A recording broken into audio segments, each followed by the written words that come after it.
Good afternoon, ladies and gentlemen. I'm Christo van Rede. I'm currently the Executive Director at the F.W. de Klerk Foundation. I was also the Executive Director at Agri SA for many years, and before that, I was honored to be the Executive Director of the AHI that currently is known as the SBI. Thank you very much for this opportunity to share a few thoughts with you. Today, I want to speak about the key drivers of growth in 2025, the socio-economic state of our country, the constitutional values that must guide us, and the urgent need for a national dialogue to chart a new path forward.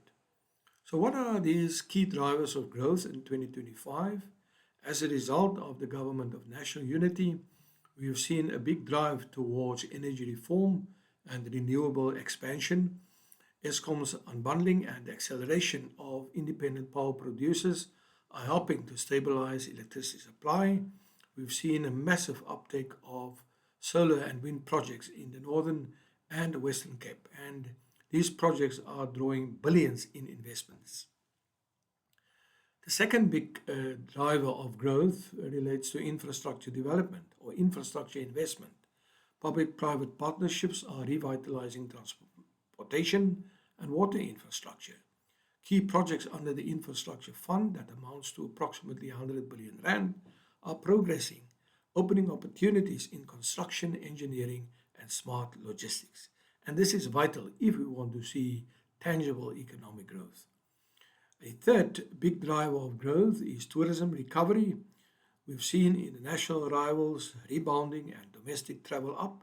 The tourism sector is projected to contribute over 8% to GDP this year. Luxury lodges, adventure tourism, and medical tourism are growth niches. Mining and critical minerals, also a fourth big driver of growth. Uh, we've seen also a massive uptake in terms of platinum, chrome, manganese. I don't even want to mention the price of gold lately, and it really pushed up the value of our equity markets. So Africa is also playing a growing role in the battery mineral supply chain, nickel, vanadium, rare earths minerals, and yes, we've seen increased capital flows in terms of exploration and in terms of the mining of those critical minerals. A fifth very important key driver of growth relates to tech and fintech innovation. In Cape Town, Johannesburg, Durban, we've seen the establishment of regional tech hubs. Startups in fintech, health tech, and agri-tech are drawing local and international venture capital interests. Given this positive news, that is the result, I believe very strongly, of the GNU, the bigger challenge is to determine what needs to be done to give further momentum to these key drivers of growth. What lays the basis, or what is the foundation for this growth? Remember, in 1994, our entire population were given the right to go and exercise their votes. We've also developed a constitution as well as a Bill of Rights that's part of the constitution. And we have made sure that we laid a solid foundation for our constitutional democracy. Our constitution is one of the most progressive in the world. It promises a society based on human dignity, equality, and freedom. The Bill of Rights enshrines access to housing, healthcare, education, and a clean government. Yet these rights remain unrealized for millions. The state is legally obligated to progressively fulfill these rights, but policy failures have created a gap between promise and reality. No wonder, after 30 years, our population rightfully asks, why is it that we are trapped in poverty? Why is it that we are trapped in unemployment? Why is it that we are trapped in low economic growth? Why is our country mired in all kinds of controversies? We've seen corrupt practices mushrooming all over the country, and especially in state institutions. We've seen crime and grime that is really very bad for all of our people. It's affecting everyone in this country, despite the fact that we have such a brilliant constitution. I believe it is because we've allowed our politicians to deviate from the central obligation that is embedded in our constitution. That obligation rests on three pillars. The first pillar talks about accountability. Did we do enough to hold everyone in public service accountable? Secondly, it speaks to transparency. How open, how transparent are our public sector entities? It's because we lack transparency that we have allowed corruption to flourish. And then thirdly, responsiveness. How is it possible that towns go without water, go without electricity? We've seen a lot of potholes because we have allowed a situation where those who are responsible for executing particular public duties and hold public office, that they have not being held accountable. And that for me is a serious erosion of the values of our constitution. As a result of that, our country now faces a serious economic crisis. It's not just because of policy failure, but it has a lot to do with the fact that those who are within public office, the fact that they are not being held accountable, the fact that their performance is not properly assessed, I think that is the reason why we have a situation on our hand today in terms of unemployment. Officially, it sits at 33.2%, youth unemployment at a staggering 62.2%. Poverty sits at 68% of South Africans living below the upper bound poverty line. Economic growth is less than 1% annually, far below the 4.6% needed to reduce unemployment. We've also seen we have the ability to craft the most beautiful plans. Take, for example, the National Development Plan. It was adopted in 2012, but its implementation has been weak. The plan's goals, such as reducing unemployment to 14% by 2020, were missed due to a lack of coordination, lack of political will, and unaccountability or a lack of accountability. The challenge that we have today is we are trying to overcome these challenges by expanding our safety net, our poverty safety net. Over 26 million South Africans rely on monthly grants. While this safety net prevents extreme poverty, it is not a substitute for sustainable job creation. And we face this massive challenge in terms of unemployment due to policy failure and also the fact that we have policies that are not contributing to creating a conducive environment for business to want to invest. Another big challenge relates to infrastructure collapse as a result of mismanagement over time. Yes, we've had load shedding, and we are very happy that Eskom has succeeded in turning the ship around. But it is because of the fact that they've opened up to the private sector for them to then co-invest in terms of green energy. Transnet also has a long history of poor management and corruption that have crippled rail and port logistics, stalling exports and investment. We have seen water sanitation and sanitation big failures in terms of delivering clean water due to mismanagement and lack of technical capacity. But the scariest part of it all is, despite the fact that we have a constitution that is premised on three very, very sound building blocks, that is human dignity, equality, rights, and freedoms, we've seen a massive breakdown in governance. Corruption is thriving. The general public out there, they've lost trust in many of our politicians in many government institutions, and you can't blame them. We have seen the Zondo Commission exposing large-scale corruption, politicians who are involved. We have seen the current commission that focus on police corruption, also exposing a lot of underhand dealings. And the bigger question is, when are those that are responsible for this, when are they going to be held accountable for their misdeeds? State capture has taken place during the Zuma era, and we've seen how systemic corruption has hollowed out institutions, diverted public funds, and eroded trust.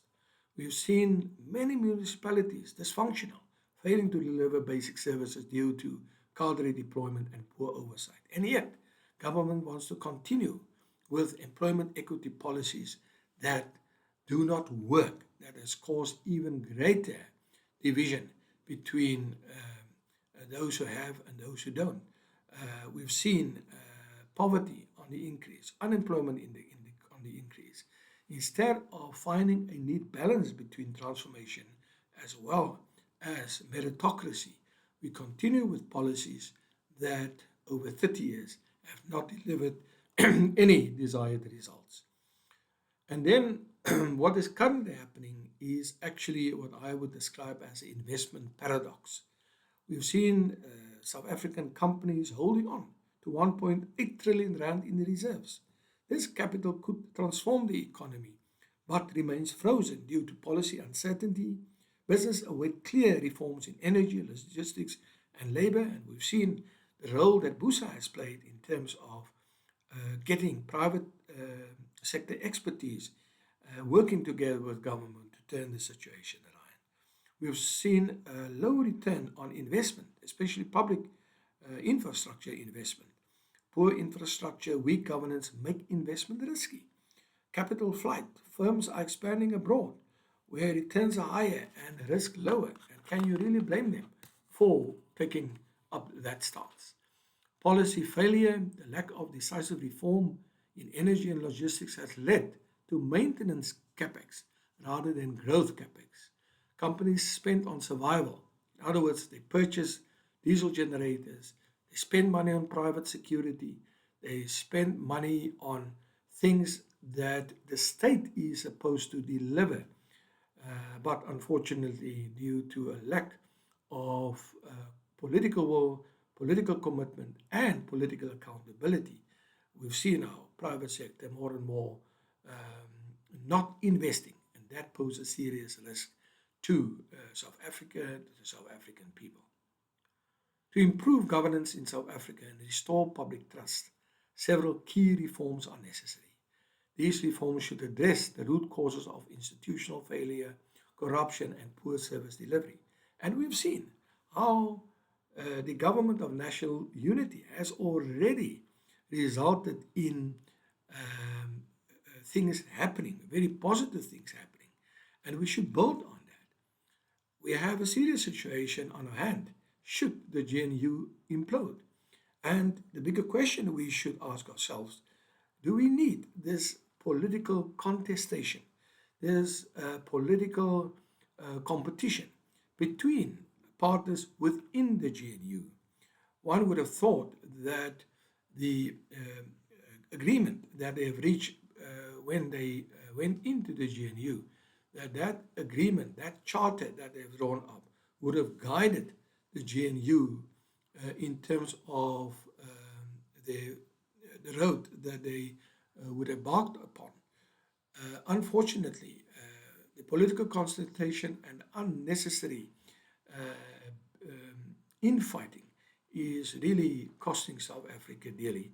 And just imagine if we leverage the GNU to address the social ills that I've highlighted and the policy constraints that I've highlighted, what this could mean for the South African economy. We see the green shoots, but it's now for the GNU to put their differences aside, to focus on what is in the best interest of Africa and build that non-racial, that non-sexist society, and ensuring that the different government departments execute their respective mandates. And those mandates should be aligned with key values, key aspirations, as it is embedded in our national constitution. So, yes, what can the GNU do in terms of taking South Africa forward? I think all of our ministers, our deputy ministers, yes, we all agree the cabinet is too big, but there's a big need to strengthen accountability and consequent management. Particular reforms are necessary. We should establish an independent anti-corruption agency with prosecutorial powers separate from political influence. There should be mandatory lifestyle orders for senior public officials. There should be performance-linked contracts for municipal managers and state-owned enterprises executives and for their boards as well. And there must be clear consequences for failure. We must fast-track prosecutions for state capture cases through dedicated corruption courts. We need to reform state-owned enterprises. Eskom, Transnet, and other state-owned enterprises are failing due to mismanagement and political interference. There's a big need to professionalize the boards of state-owned enterprises, appoint people on merit, not on political affiliation, and tap into the vast human resource capabilities that we have available in South Africa. Introduce public-private partnerships to improve efficiency and attract investment. And we've seen what those type of public partnerships are already delivering in terms of excellent results. We need to unbundle Eskom into generation, transmission, and distribution entities to improve transparency and competition. And we need to restructure Transnet to restore logistic capacity and export competitiveness. And yes, we've seen very good things happening in terms of our harbors, especially the harbor in Cape Town. And then, last but not least, we need to improve municipal governance and service delivery. We need to enforce Section 139 interventions in failing municipality with clear recovery plans. We must cap cadre deployment, require technical qualifications for key municipal roles, introduce citizen scorecards for service delivery linked to funding and oversight. We must digitize municipal systems to improve transparency and reduce corruption. Enhance policy certainty and implementation. Businesses, as I've already alluded to, are reluctant to invest due to policy instability. Legislate long-term infrastructure and energy plans. Streamline regulatory approvals for energy, mining, and logistics projects. I traveled to London last year, and the business community up there are up in arms. They submit plans, they submit applications for licenses, but they don't even get an acknowledgement that they've submitted those plans. Create a presidential delivery unit to monitor and report on implementation of key reforms, and that unit has done remarkable work. Operation Vulindlela is an example of what can be achieved if there's clear oversight and clear project timelines, and publish annual reports on the National Development Plan with measurable targets. Strengthen independent institutions. We cannot allow our judicial system to be captured by anyone, because that would be a serious erosion of our constitutional democracy. We need to protect judicial independence by ensuring transparent appointment processes. We need to strengthen Chapter 9 institutions like the Public Protected Auditor General with adequate funding and autonomy. We must support media freedom and whistleblower protection laws to enhance transparency. And last but not least, we must foster inclusive governance and national dialogue, or through national dialogue. We continue along a path where we again revert back to racial classification that belongs to the apartheid era. That is completely contradictory to the idea of non-racialism. There must certainly be other ways of ensuring employment equity, but employment equity no longer drives transformation. In fact, it drives regression. If we do not deal with the issue of employment equity based on racial targets, we're going to have serious problems going forward.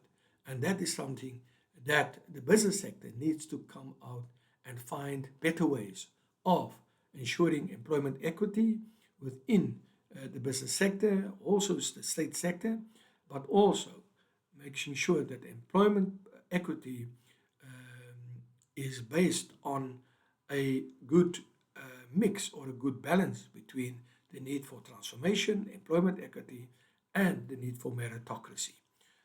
Very important, we need to create a binding framework for the outcomes of the national dialogue with legal accountability for implementation. And we must ensure that a national dialogue process is not government-led, but community-led. And as part of the F.W. Clerk Foundation, we have stepped away from the process because for us, the process was seriously compromised when it appeared to be government-led.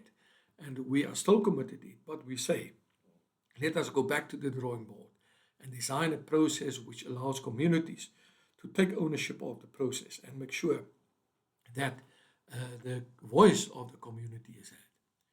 So, ladies and gentlemen, why is a national dialogue so urgent and so necessary? For one, we need to go back to the founding values of our country.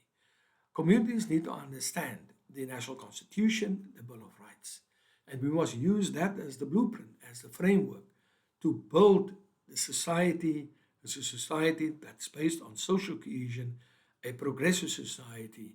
We must make sure that that dream becomes a reality, not based on any other ideology, but the constitutional framework that we have embraced since 1994. Corruption, poor governance have eroded public trust, and yes, through national dialogue, communities can come up with very innovative means to hold those that they elect into public office accountable. Social fragmentation threatens cohesion and stability. We cannot allow that the Trump administration and their antics cause racial division in South Africa. In conclusion, we stand at the crossroads. Our constitution gives us the tools to build a just, prosperous society, but without decisive action, those promises will remain hollow and the key drivers of growth shallow. We must reaffirm our commitment to constitutional values. We must unlock private sector investment. We must demand accountable governance. We must engage in national dialogue that leads to real change. We must continue strengthening the key drivers of economic growth. And let us rise to this moment, not as spectators, but as active participants in shaping the future of our democracy. I thank you.